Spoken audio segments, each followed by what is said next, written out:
হবিগঞ্জবাসী, আমি এখন আছি উপমহাদেশের বিখ্যাত একটি বৈষ্ণব আখড়ার সামনে, যেখানে একেশ্বরবাদী সাধনা করা হয়। আমি প্রবেশ পথে আছি। বৈষ্ণব আখড়ার সামনে একটি বিশাল পুকুরও রয়েছে। প্রতিদিন অনেক লোক, শত শত একেশ্বরবাদী আধ্যাত্মিক সাধক, আধ্যাত্মিক লাইনের লোক এখানে আসে মানুষ দর্শনে। এই যে দেখতে পাচ্ছেন আপনারা, সেই পুরাতন আখড়ার ঐতিহাসিক স্থাপনাটি। মাটির নিচে এটা মাটির নিচে দেবে গেছে, মাটির অনেক নিচে চলে গেছে। এখানে ছিল সনাতন গোসাই, যে রামকৃষ্ণ গোস্বামীর গুরু ঠাকুর ছিলেন। শান্ত গোসাই এখানে সাধন পীঠ স্থান। শান্ত গোসাই কিন্তু ভারতীয় উপমহাদেশের খুবই একজন ফেমাস ব্যক্তি। আধ্যাত্মিক সাধনার অনেক উচ্চস্তরে উনি ছিলেন। এটা পুরাতন আখড়াটি ভেঙে গেছে, সেই জন্য এটা প্রায় 250 বছর আগের স্থাপনা। পরবর্তীতে এটাকে ঐতিহাসিকভাবে রেখে দেওয়া হয়েছে, সংস্কার করা হয়নি। এই যে এটা নতুন আখড়া দেখতে পাচ্ছেন। এই যে এখানে এখানে কথিত আছে যে এখানে নাকি বৃষ্টি পড়ে না। এখানে এই জায়গাটা এখনো সংরক্ষিত আছে। হ্যাঁ, বৃষ্টির সময় সত্যিকার অর্থে অনেক সময় দেখা যায় এখানে বৃষ্টি পড়ে না। এখানে এক সাধক বসে ধ্যান করতেন। এখানে বড় একটি সাপ মাঝে মাঝে আসে, অনেক বড় সাপ। এটা কাউকে আবার কামড়ায় না। আমি এখানে একজন দর্শন থেকে দেখতে পাচ্ছি। আপনি আখড়া সম্বন্ধে কিছু বলেন। হ্যাঁ, এই আখড়াটি আমাদের পূর্ব এটা এই উপমহাদেশের একটি বিখ্যাত একটি স্থান। তো এটা আপনাদেরই সাববাড়ির দেওয়া।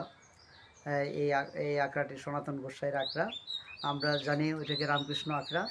এই আখড়াতে শত শত লোক এখানে এসে প্রতিদিন এসে জড়ো হয়। ওকে, ধন্যবাদ আপনাকে। এটা খুবই সুন্দর একটি আখড়া, দেখার মতো। প্রতিদিন এখানে প্রচুর সাধন ভোজন করা হয়। প্রতিদিন সন্ধ্যায় এখানে কীর্তনের মাধ্যমে সাধনা করেন। এই যে আখড়াটি দেখতে পাচ্ছেন, তার ভিতরে অনেক প্রতি বছরই 2-3 বার এখানে বিভিন্ন মেলা হয়, উৎসব হয় বছরে 2-3 বার। সারা দেশ থেকে হাজারো দর্শনার্থী এখানে আসেন। এখানে আমাদের পৌরসভার অ্যাকাউন্ট্যান্ট দিলীপ দেওয়া বসে আছেন। উনি একজন সাধকই। হ্যাঁ, এতে ভিতরে দেখতে পাচ্ছেন আপনারা, এটা হবিগঞ্জের একটি উজ্জ্বল ইতিহাস। সারা ভারত উপমহাদেশেরই কিন্তু ইতিহাস, এটা অনেকেই জানেন না। পুরো ভারতের মাঝে আমাদের এই আখড়া একটি ঐতিহাসিক স্থান। আমার হবিগঞ্জের লোক হয়েও হবিগঞ্জবাসীর এই ইতিহাস জানি না, আমাদের গর্বের স্থানগুলো আমরা জানি না। হয়তো বা সিনিয়ররা অনেকেই জানেন। আমি কিছু জানার জন্য শুধুমাত্র ফেসবুকে ভিডিও করে আপলোড দিলাম। এখানে আমাদেরই আবার একজন পূর্বপুরুষের সঙ্গে আধ্যাত্মিক লীলা খেলা হয়েছিল, শান্ত গোসাইয়ের সঙ্গে। আধ্যাত্মিক উচ্চস্তরের ব্যক্তি ছিলেন। পরবর্তীতে এখানে বিশাল এলাকা আখড়া করার জন্য দান করা হয়, কিন্তু অনেক জায়গায় হাতছাড়া হয়ে গেছে।